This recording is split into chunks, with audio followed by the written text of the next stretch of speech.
करता है, ये आप नजरों नजर समाज में देख सकते हैं।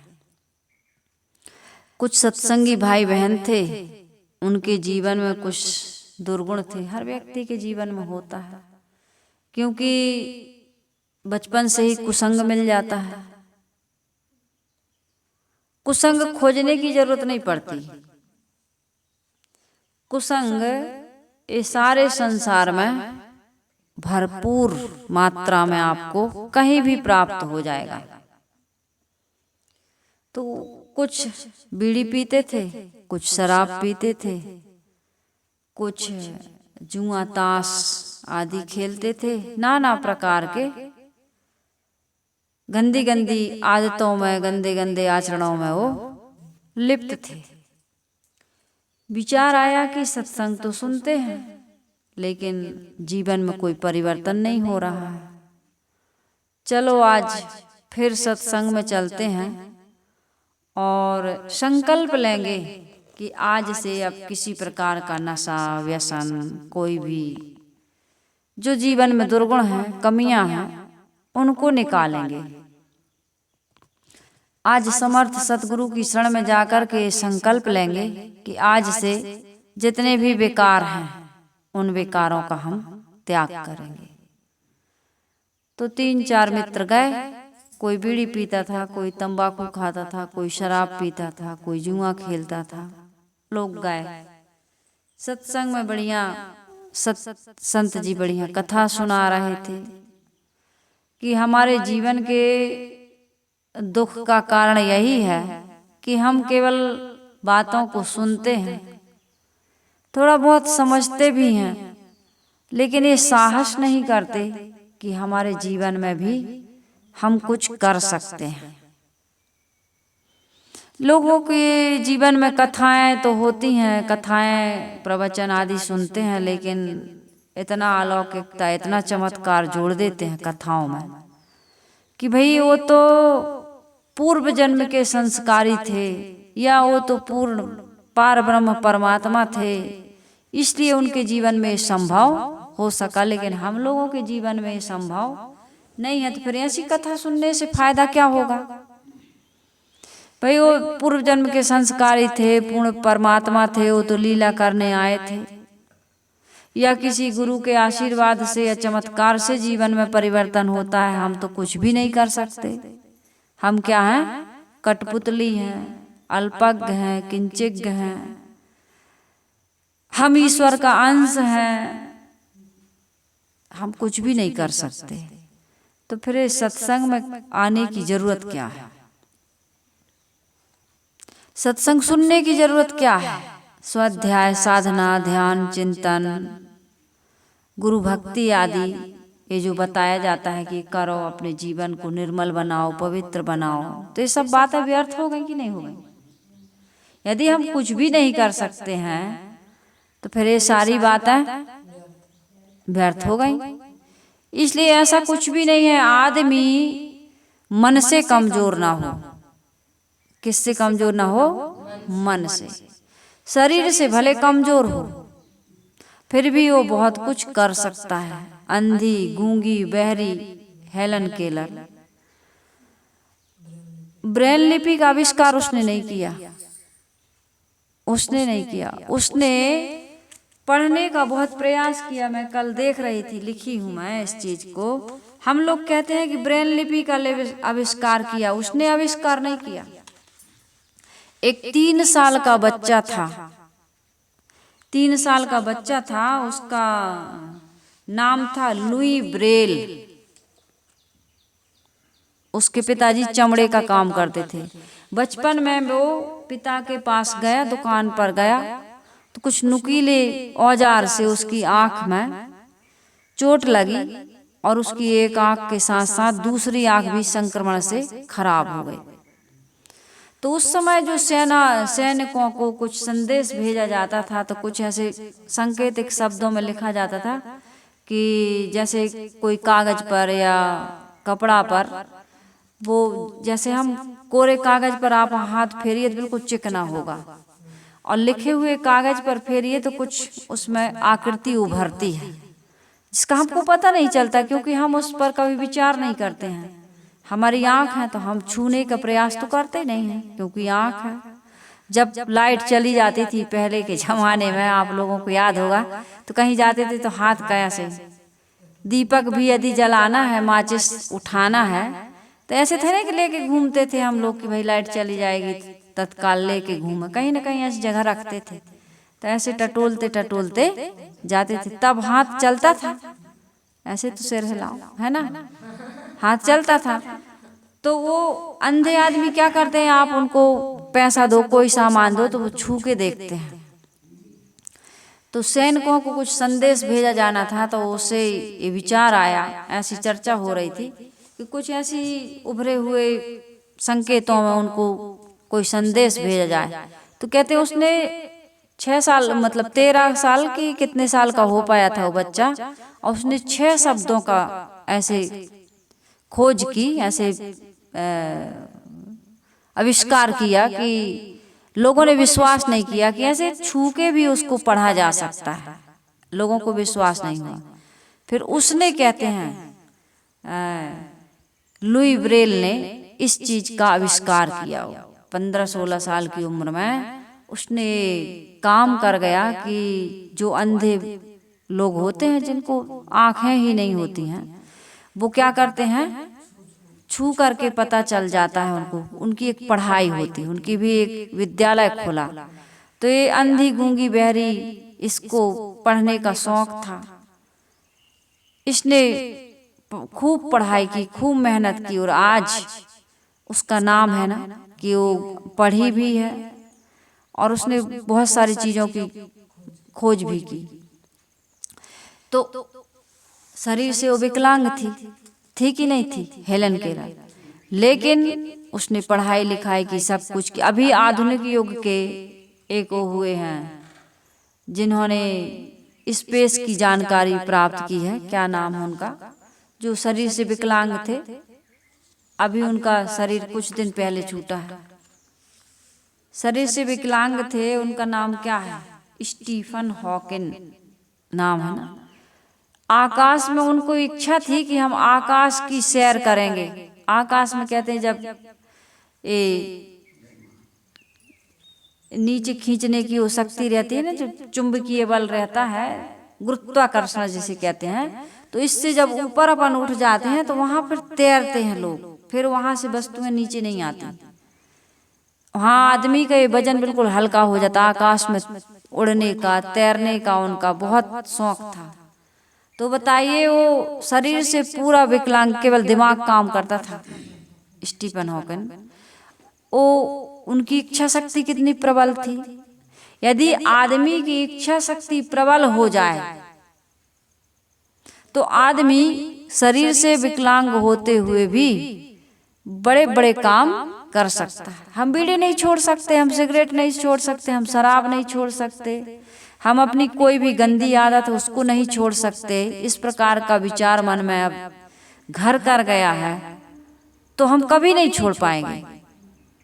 आपके जीवन को गिराने और उठाने में कारण बनता है आपका मन, आपकी सोच, आपका विचार। अरुणिमा सिन्हा जिसको कहते हैं, अरुणिमा ट्रेन से जा रही थी, यूपी में घटना घटी। कुछ बदमाशों ने उसकी चैन, सोने की चैन पहनी थी,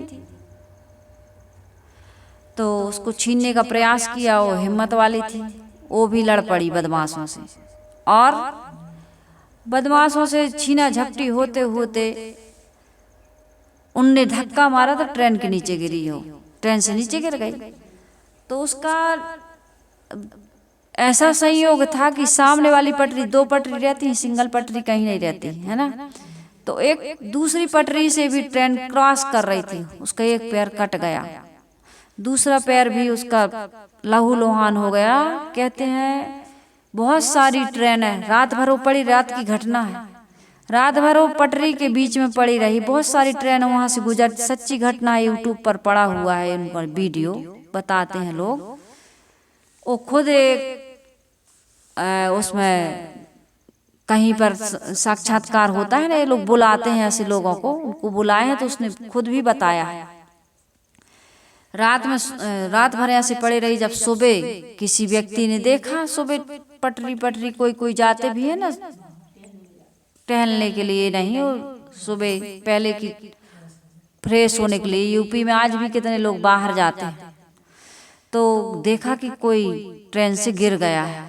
पास में गया तो उसकी श्वास चल रही थी, उसको अस्पताल ले जाए गए। डॉक्टरों ने कहा कि इसका तो खून पूरा बह चुका है, इसके एक पैर को काटना पड़ेगा और दूसरे का ऑपरेशन करना पड़ेगा।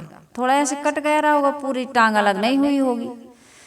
तो उसके पैर को काटा गया, दूसरे में राड डाली गई और बिस्तर पर वो सोच रही है। अब तरह तरह की बातें समाज में हो रही उसके लिए, ये भी उसने बताया है। अरे पता नहीं किसी लड़के ने वो दुनिया की बातें बदनामी की, कोई साधना करने भी निकले कोई लड़की, कोई सोचता है कि लड़की हो या लड़का कि चलो जीवन का उद्धार करें। मानव जीवन इसीलिए मिला है, ये भोग वासना के लिए नहीं मिला। अन्य खानियों में तो इन भोगों को खूब भोगते आए हैं, अनादिकाल से भोग रहा है, लेकिन तृप्ति नहीं मिली।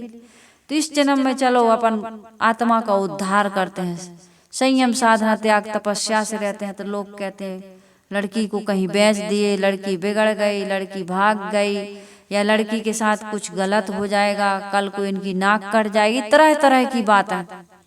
छत्तीसगढ़ में ऐसा माहौल नहीं है। छत्तीसगढ़ में तो एक घर में 5 बेटियां, अभी की घटना मैं बता रही हूँ। उस गांव से बहुत सारे साध्वी और संत निकले हैं, जिस गांव की ये घटना है। 5 बेटियां, 5ओं की 5 साध्वी हो गई। अभी हमसे छोटी उम्र की हैं 5ओं, और उनके घर में कोई ऐसा वातावरण नहीं कि भाई क्या होगा, कि कैसे होगा, कि लोग क्या कहेंगे, ऐसी कोई चर्चा नहीं है। तो अरुणिमा सिन्हा के बारे में खूब लोगों ने इधर उधर की बातें, फालतू फालतू बेकार बेकार की बातें, और उसको भी पता चला अरुणिमा को। ये अस्पताल पर बेड पर पड़ी है, एक टांग कट गई, दूसरी में राड डल गई, और मन में क्या सोच रही है कि यदि मैं बच गई हूँ इस दुर्घटना से, मेरा जीवन यदि समाप्त नहीं हुआ, जिंदगी बची हुई है, तो कुछ बड़ा करूंगी। सोचिए आप, मैं कुछ बड़ा करूंगी तो बड़ा क्या करूंगी? एवरेस्ट की चोटी, जो सबसे ऊंची चोटी होती है एवरेस्ट, एशिया की वो सबसे बड़ी चोटी अपनी, उसको मैं उस पर झंडा फहराऊंगी अपने भारत का। अरुणिमा सिन्हा बिस्तर पर सोच रही, तुम रोती हो हाथ लेकर के, है ना, हम रोते, सभी लोग। छोटी सी आदत अभी बनाई है, उसको हम नहीं जीत पा रहा है। ये क्यों नहीं जीत पाते हैं? क्योंकि हम सत्संग में तो आते हैं, लेकिन सत्संग लेके नहीं जाते। सत्संग सुनते हैं, सत्संग यहीं छोड़ के जाते हैं, इसलिए जीवन में परिवर्तन नहीं होता। वो सत्संग सुनने गए हैं जो शराबी हैं, जो जुआड़ी हैं, जो नशेड़ी हैं, गंजेड़ी भंगेड़ी, सब सुनने गए हैं। और वहां पर सत्संग हो रहा है यही कि कोस काज कठिन जग माही, जो नहीं होए तात तुम पाही। कुछ करो, इरादे तो है मंजिल के, मगर चलना नहीं आता। हमें कहना तो आता है मगर करना नहीं आता। जब तक करोगे नहीं, तब तक चलोगे नहीं, मंजिल पर पहुंचोगे नहीं। जीवन में कुछ ऐसी गड़बड़ियां आ गई, जैसे हमारी मोटरसाइकिल में, हमारे मोबाइल में, किसी भी संसाधन में कोई मिस्टेक आ जाती, रिपेयरिंग के लिए जाते हो तो वो बताते हैं कि ये पार्ट्स खराब है, ये खराब हो गए, तो उसको बदलवाते हो, ऑयल को बदलवा देते हो, पार्ट्स को बदलवा देते हो। बदलवाते हो कि नहीं बदलवाते हो? शरीर में कोई रोग आ गया, तकलीफ है, डॉक्टर के पास जाते हो, कहते हैं ये चीज तुम्हारी, बैठी एक माता जी, डॉक्टरों ने कहा किडनी तुम्हारी एक खराब हो गई, इन्फेक्शन आ गया, गांठ बन गई थी बाहर किडनी के, तो कहा इसमें भी खराबी आ गई, इन्फेक्शन आ गया, कुछ दिन के बाद हो सकता है आपको तकलीफ हो, इसको भी निकाल देते हैं। आदमी पैसा देकर और सिग्नेचर करके कि मरे चाहे बचे, डॉक्टर साहब हमारे शरीर के अमुक अंग को, चाहे कितना कीमती हो, खराब हो गया, निकाल देते कि नहीं? और तुम ये शराब पीकर, बीड़ी पीकर, सिगरेट पीकर, जो निकोटीन नाम का जहर है, उसको पी पी करके शरीर को बर्बाद कर रहे हैं, तब भी नहीं निकाल पा रहे इस आदत को, गंदी आदत को। मांस खाना हो, चाहे शराब पीना हो, चाहे कोई भी, मैंने 10 दोष मैं बताती रहती हूँ, तन मन वचन के 10 दोष जिससे जीवन बर्बाद हो रहा है, उसको नहीं निकाल पा रहे। कहते क्या करें, आदत पड़ गई। चाय नहीं पीते, बीड़ी नहीं पीते, शराब नहीं पीते तो नींद नहीं आती, भूख नहीं लगती, सिर दर्द होने लगता है, कोई कहते हैं पेट साफ नहीं होता, तरह तरह की कमजोरियां। ये क्यों होता है? क्योंकि मन में ऐसा बैठ गया, सुन लिया हमने। या थोड़ा सा कोई परेशानी हुई तो हमको लगता है यार पी लेते हैं, खा लेते हैं, ले लेते हैं थोड़ा, कुछ नहीं होगा, जो होगा सो देखेंगे। तो इस प्रकार का विचार हमारे मन में, कमजोरी वाला विचार घर कर गया है। गाली देने का हो, झूठ बोलने का हो, निंदा करने का हो, चोरी हिंसा व्यभिचार का हो, ईर्षा क्रोध मान छल का हो, ये विकार हमारे अंदर घर कर गया है और इस विकारों को हम निकाल नहीं पा रहे।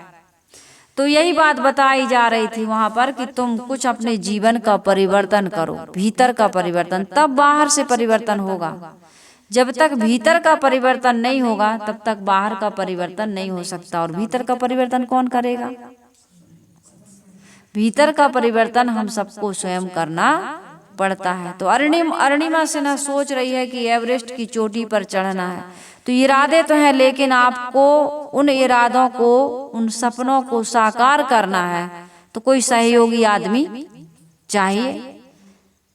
मैंने कहा ना, गांव ऊंचे पहाड़ पर, उस दिन मैंने कहा था कबीर साहब जी की साखी, औ मोटा की बाह कबीर ठाकुर से ये उबरिए जाकी छाई। इसलिए गुरु बनाया जाता है, इसलिए एक अच्छे साथी की तलाश की जाती है, चाहे सदग्रंथों के आधार को लेकर, चाहे संगी साथी अच्छे संस्कारी हो, सत्संगी हो, उनका आधार लेकर, या गुरु का आधार लेकर।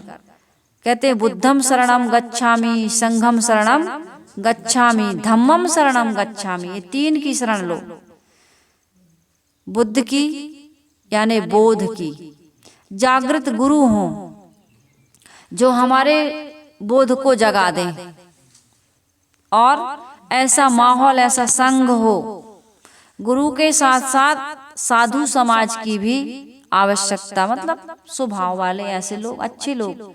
कुसंग से शरीर और जीवन बर्बाद हो जाता है। एक भाई है, सच्ची घटना बताऊं, इतने सज्जन, उनके माता पिता इतने सज्जन की क्या बताएं, देवी देवता, और बेटा भी बहुत अच्छा, सदग्रंथों को इतना पढ़ता है कि आप देख करके बताएंगे वो बिना देखे, मुखाग्र, कंठस्थ याद। लेकिन कुछ दिन पहले उसके घर में एक शराबी आया, वो कुछ भी नशा नहीं करता था, लेकिन शराबी आया। कितनों घर में जुआड़ी आ जाते हैं, कितनों घर में सटोरी आ जाते, सट्टा खेलने वाले, जुआ खेलने वाले, कोई ऐसे गाली व्यभिचार करने वाले, कई प्रकार के। तो उसके घर में एक शराबी आया और वो आज इतना शराब पीने लगा। वो तो चला गया, किराएदार आया था किराए से, कोई लोग मकान, कहते हमें क्या करना, कोई कैसा हो, लेकिन संग का रंग चढ़ता है, सत्संगत से सुख मिलता है और जीवन का कण कण खिलता है। मानव को जैसा संग मिले, कपड़े को जैसा रंग मिले, उसी रंग में रंगता है, जीवन का कण कण खिलता है। आज पूरा परिवार परेशान है, उसकी आदत बन गई है, नशा से उसने इतना कर्जा बना लिया है। अब नशा करने वाला और भी कई गंदे काम करता है। तो उनके घर में आज इतना पश्चाताप हो रहा है कि उस शराबी को यदि हमने शरण न दी होती। आज के समय में तो बड़ी समस्या है, कैसे बचोगे आप? हमारे आश्रम में भी यदि काम करवाना है तो गुटखा वाले आ जाते हैं, बीड़ी वाले आ जाते हैं। खैर यहाँ शराब तो नहीं पी पाते हैं।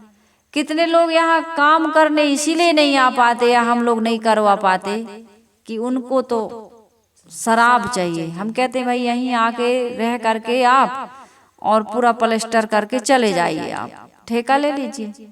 कहते हैं साहब काम तो खूब करते हैं, काम वो कर भी देंगे, लेकिन वो शराब पीते हैं इसलिए आपके यहाँ नहीं आ पाते हैं, रह के नहीं कर पाएंगे, मजदूरी से करवा लो, या फिर कोई आपके लोकल के हों जो अपने शाम को जाएं और पी लें।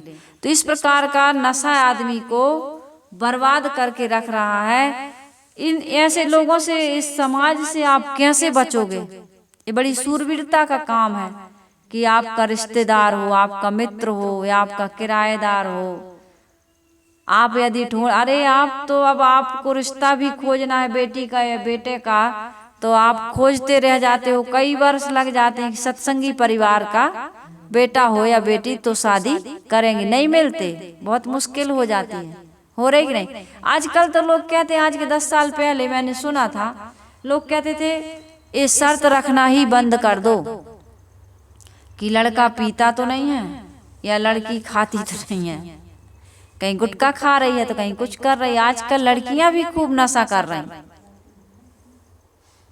तो ऐसे लोगों का मिलना बड़ा मुश्किल हो गया है। कैसे आदमी पतन की ओर जा रहा है, क्यों जा रहा है? राम, हाँ, हर कहीं यूपी में, बिहार में, एमपी में, सब कहीं हो रहा है। कहाँ नहीं हो रहा है? सब कहीं नशा हो रहा है। इस प्रकार से अपना जीवन को सुरक्षित रखने की बहुत बड़ी जिम्मेदारी है हमारी। अपने आप को हम कैसे कुसंग से बचा करके चलें, इसके लिए हमारे अंदर में, हम सत्संग तो सुनते हैं, रामायण भागवत गीता का पाठ तो करते हैं, लेकिन अंदर में कौन बैठा है? रावण बैठा है। राम नहीं बैठ पा रहा है, अंदर में बैठा है रावण। रावण क्या करता है? भाई का अनादर करता है, पराई स्त्री पर कुदृष्टि करता है। लेकिन राम का जीवन कैसा है? माता पिता की आज्ञा का पालन करते हैं। भाई को खुश करने के लिए, या भाई, एक भाई को तो साथ में लेके गए और दूसरे भाई के लिए राज छोड़ दी। भाई ने नहीं मांगा, वो तो मंथरा के कहने पर कैकई ने बुद्धि पलट गई। देखो कुसंग से रोज रोज रोज रोज आप कोई बात सुनोगे या किसी दृश्य को देखोगे तो एक दिन ट्राई जरूर करोगे। देखते हैं क्या होता है, बार बार होगा। सोच से हमारा जीवन बन जाता है, इसलिए अच्छा सोचिए, हमेशा बड़ा बनने का, अच्छा बनने का, कुछ अच्छा करने का, बड़ा करिए, अच्छा करिए, जीवन के उद्धार का, समाज की सेवा का अपने मन में विचार लाइए, आप जरूर कर जाएंगे। वो एक कहानी नहीं साहब बता रही थी, एक व्यक्ति चौरा पर बैठ के रोज दातून करता था, सच्ची घटना है गुजरात की, और सामने से मुर्रा भैंस समझते हो ना, मुड़े हुए सींग वाले, बिल्कुल एकदम गोल, बहुत सुंदर सींग उस भैंस के। और वो रोज सोचता था कि इस भैंस के सींग में कोई घुस जाएगा तो क्या होगा, रोज सोचता था। अब विचार देख लीजिए उसका, उसके अंदर में कोई अच्छा विचार नहीं है, यही विचार कि इस भैंस के सींग में कोई घुस जाएगा तो क्या होगा। 6 महीने हो गए सोचते सोचते। एक दिन अब उसका जो भैंस का मालिक था उसी रास्ते से रोज ले जाता था सुबह सुबह, अब वो रोज दातून करता था। रात भर जहाँ पशु बंधे रहते हैं, जिनकी यहाँ व्यवस्था होती है, दूसरी जगह बांधते हैं, तो रोज देखता था, उसके मन में विचार आता था। एक दिन वो घुस गया, और जैसे ही घुसा तो अब भैंस है भाई, वह तो जानवर, वो घबराई कि ये क्या 40-50 किलो का, 60 किलो का आदमी उसके सींग में घुसेगा, उसकी क्या हालत होगी भैंस की। और भैंस तो कभी सोच भी नहीं सकती कि हमारे साथ ऐसा कुछ होने वाला है। अब भैंस भागी तो चिल्लाया। अब भैंस गिरते पड़ते, भागते भागते, इधर से उधर, इस गली में, इस गली में, उस गली में, ये छिल पुल गया लेकिन निकला नहीं। ये जितनी भैंस भाग रही है, अब कैसे निकले, अब घुस गया धर में लेके भाग रही है भैंस। अब न हाथ लग रहा जमीन में, न पैर लग रहा, कहीं लग जाता था तो निकलने का मौका ही नहीं मिलता था। ये भी सूझ फूल गया, भैंस जाके तालाब में कहीं पानी में घुस गई। बहुत लोगों को पता चला कि ये क्या तमाशा, नया तमाशा हो रहा हमारे गांव में। लोग भी दौड़े, सबके पास टाइम मिल जाता है ऐसे कामों में, दौड़े भाई, अजीब गरीब कोई घटना घट रही है, असंभव, कभी किसी ने सोचा नहीं ऐसा दृश्य देखने को मिल रहा। भीड़ लग गई, देखा तो लोगों ने निकालने का प्रयास, जब थक गई भैंस, बैठ गई, तो बहुत लोगों ने पैर बांध करके भैंस को वहीं पर रोक करके रखा, कहा इसको निकालो, तो वो निकल ही नहीं रहा। बताते हैं, कुछ बढ़ा चढ़ा के भी बताए होंगे, तो कितने लोगों ने कहा कि इस भैंस के सींग काटो आरी से।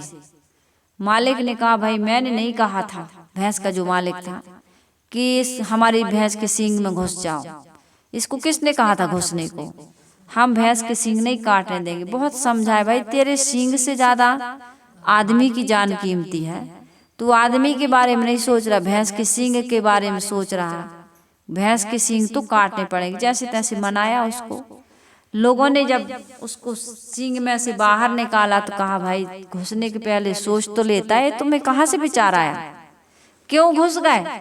थोड़ा भी तुमने विचार नहीं किया भैंस के सींग में घुसने से तुम्हारा अंजाम क्या होगा? अरे भैया 6 महीने से सोच ही रहा हूँ, सोचने के बाद ही मैं भैंस के सींग में घुसा हूँ। तो इस प्रकार से ना सोचो। कितने आदमी सोचते हैं यार, बार बार कहते हैं, एक बार करके देख लेते हैं क्या?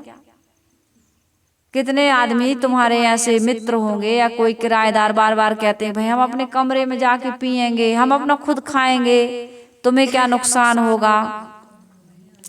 लेकिन खुशबू बदबू तो आएगी विचारों की भी। और आप बीड़ी पीने वाला जितना नुकसान नहीं करता खुद का, जितना उसका धुआं से दूसरे आदमी को नुकसान होता है।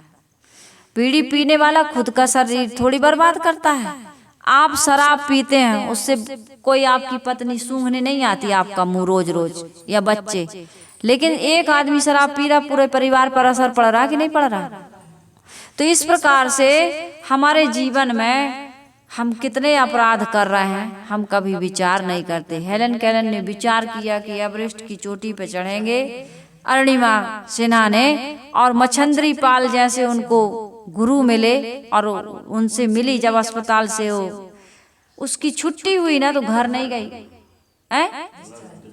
डिस्चार्ज हुई तो वो घर नहीं गई, किसी दोस्त के यहाँ नहीं गई, सीधी मच्छंद्री पाल के यहाँ गई।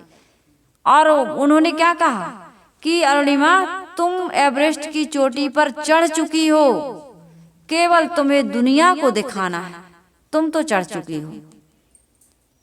और जब वो चढ़ने के लिए गई तो उसके साथ में एक कोच रहता है।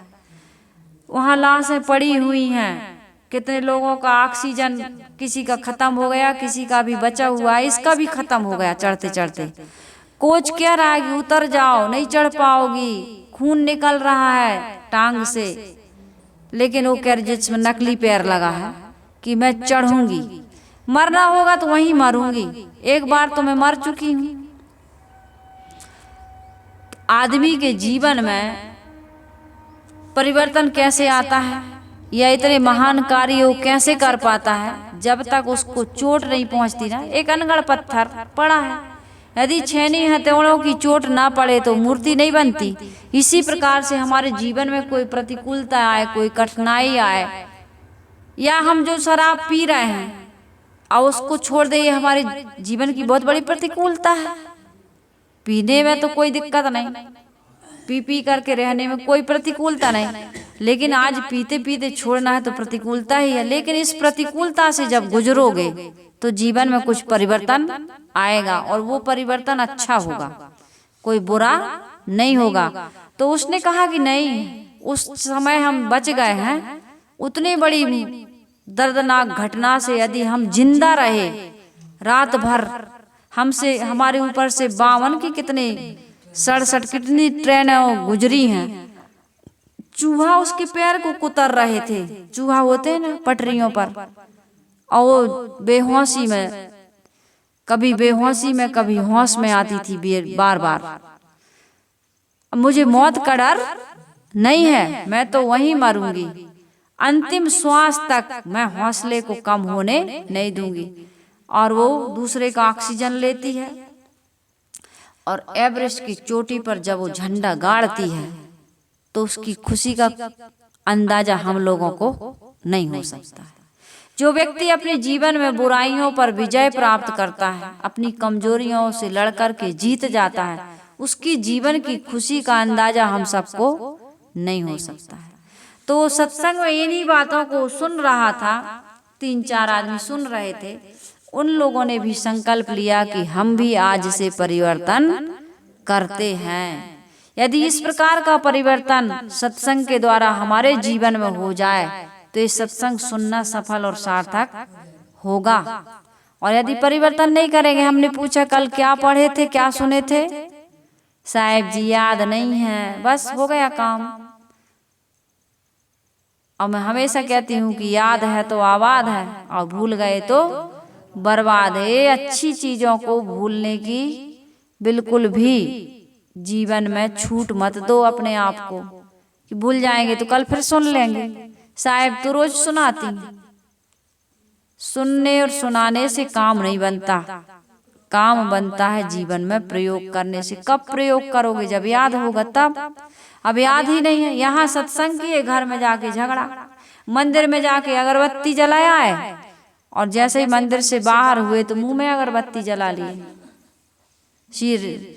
सिगरेट की, बीड़ी के या तंबाकू गुटखा। वहां जाकर के फूल बेलपत्री चढ़ाया है, यहाँ अपने अंदर बैठे हुए परमात्मा के क्या चढ़ा रहा है?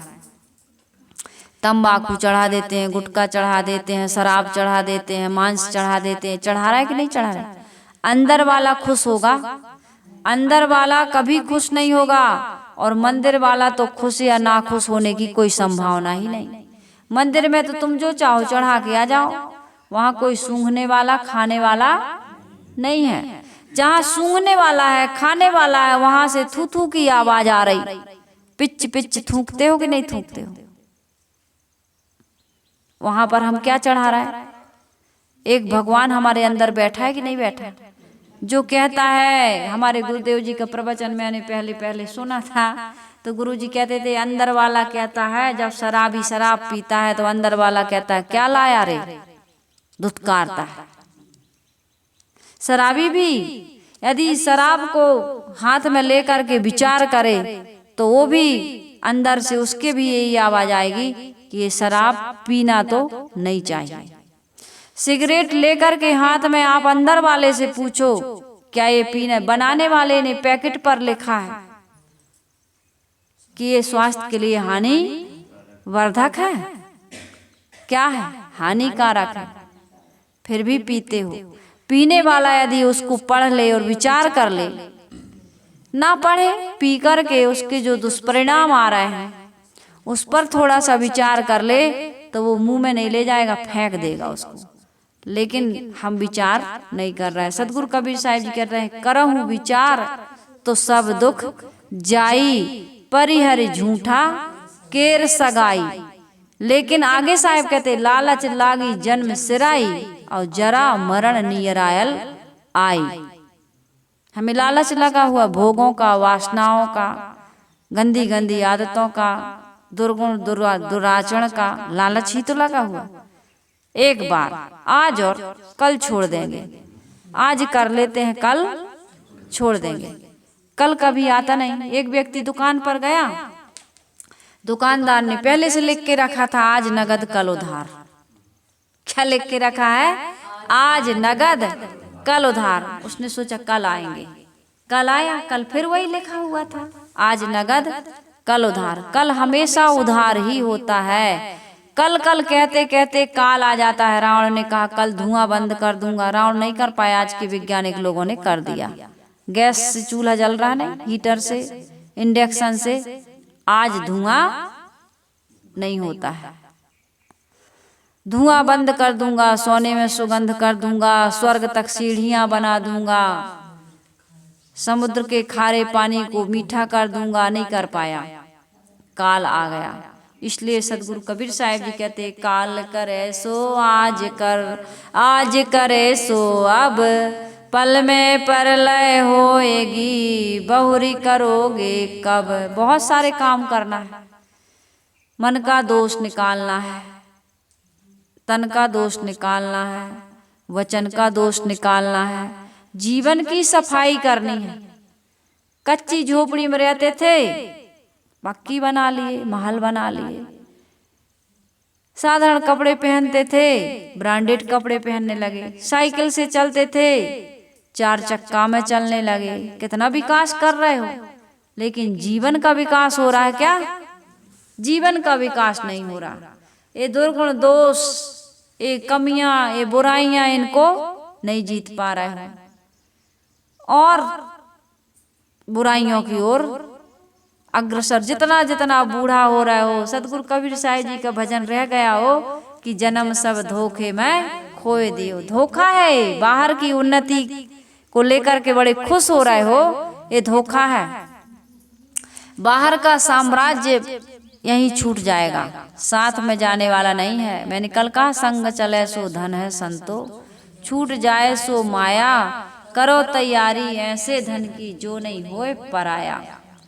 ये बाहर का कितना भी बड़ा आपका विस्तार हो, टाटा को देख लो, बिरला को देख लो, अंबानी को देख लो, रेमंड कंपनी के जो मालिक थे विजयपत सिंघानिया, उनको देख लो, सबको, सब जाते हैं यहाँ से खाली हाथ, नंगा बदन। कुछ कफन मर्यादा के लिए उड़ा देते हैं, कहते हैं शमशान में उसको भी खींच लेते हैं। हमने नहीं सुना है, देखा नहीं है कि कफन को भी खींच देते हैं। चिता पर जब लिटाते हैं तो कफन को इसलिए खींचा जाता है कि अरे मूर्ख, वो तो चला गया, तुम जो सब आए हो ना इस बारात में देखने के लिए, एक बारात तो बहुत सजा के ले जाते हैं लोग, और एक बारात ऐसी जाती जीवन की अंतिम यात्रा कि बिल्कुल दूल्हा भी बदसूरत होता है ना। इस शरीर से जीव निकल गया तो कौन देखता है, कोई न झांके द्वार, कोई चेहरा देखना नहीं, वो तो औपचारिकता, बस लोग दिखावा के लिए चलो अंतिम दर्शन कर लेते हैं। अच्छा लगता है देख के, कौन सी खूबसूरती, मुर्दा को कितना भी सजा दो, मुर्दा का चाहे जितना श्रृंगार कर दो, मुर्दा सुंदर, लेकिन मुर्गा सुंदर लगता है। मरा मांस अच्छा लगता है, लोग खूब खाते हैं, वो मांस मरा हुआ खाने लायक है। मुर्दा से घिनाते हो और मुर्गा से बड़ा प्यार करते हो। जिंदा खा के देखो, खाते तो मुर्दा ही हो ना। एक मुर्दा को देख करके घिनाते हो और एक मुर्दा को ला करके नमक तेल में सेंक करके मसाला डाल करके खाते हो। कैसा आदमी का जीवन है। इसलिए सदगुरु कबीर साहिब जी कह रहे हैं तुम धोखे में हो। राम नाम भजो, राम नाम भजो, चेत देखो मन माही हो। लक्ष्य करोड़ जोड़ धन गाड़े, चलत डुलावत बाही हो। हाथी घोड़ा बैल वाहना, साहिब कहते संग्रह किया घनेरा, और बस्ती में से दियो खदेरा, जंगल कियो बसेरा। इन बातों पर हम कभी चिंतन मनन अध्ययन चिंतन कुछ भी नहीं हो रहा हमारा। इसलिए हमारा जन्म क्या हो रहा, धोखे में। धन कमाना चाहिए, लेकिन भौतिक धन के साथ साथ आध्यात्मिक धन कमाइए। पूत सपूत तो का धन संचय, और पूत कपूत तो का धन संचय। बेटा के लिए कार आप खरीद पाए ना खरीद पाए कोई बात नहीं, लेकिन संस्कार जरूर दे करके जाएं। छोटा सा बच्चा, रोहित भाई ने कल वीडियो कॉल करके अपने बच्चे से कहा देखो गुरु माँ को देखो। बच्चा डर रहा था, न नमस्कार कर रहा था न प्रणाम। थोड़ा सा बात किया, 1 मिनट भी नहीं हुआ होगा, बेटी भी भाग रही थी, छोटी है, गुरु माँ प्रणाम, राम राम नमस्कार। बच्चों को सिखाइए। बच्चों को साधु संतों से डर लगता है, भागते हैं। उनको कहते हैं बच्चे छोटे, अरे बच्चे तो पेट में हो तभी से लाना चाहिए, बच्चा छोटा थोड़ी। अभिमन्यु गर्भ में ही चक्रव्यूह भेदन करना सीख गया था। बच्चों को लाइए, जिस घर में संत आते हैं, जिस घर के बच्चे सत्संग में जाते हैं वो संस्कारी होते हैं। संस्कार देना नहीं पड़ता, और माता पिता भी संस्कारी होना चाहिए। सत्संग सुने, यहाँ सुन के चले गए, हमने पूछा क्या कल क्या सुने थे, कोई याद नहीं। घर में जाके वही करते हो, घर में गए चाय पी लिए, बीड़ी पी लिए, शराब पी लिए, सिगरेट पी लिए, लड़ाई झगड़ा कर लिए, दुनिया का जो करते थे वही कर रहे हो। तो सत्संग में आना या सत्संग सुनना या सत्संग करना व्यर्थ हो गया। एक कंठी माला लटकाने से कोई काम नहीं बनेगा। गुरु बाबा कुछ नहीं करेंगे।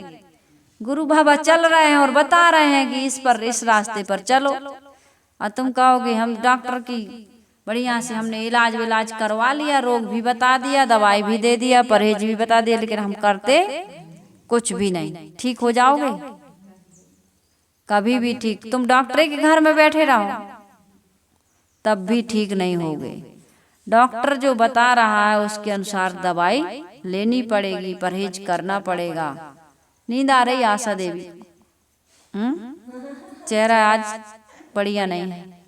हाँ, रात में लाइट नहीं थी तो नींद नहीं हो पाई होगी, कुछ कारण होता है। तो मैं ये कह रही थी, जागो बंदे जागो अब भाई भोर। एक भोर तो हो गई, ये दूसरी भोर है सत्संग की, ये दूसरी भोर है मानव जीवन के प्राप्ति की। इस मानव जीवन को प्राप्त करके हमें जागने की आवश्यकता है। उठो,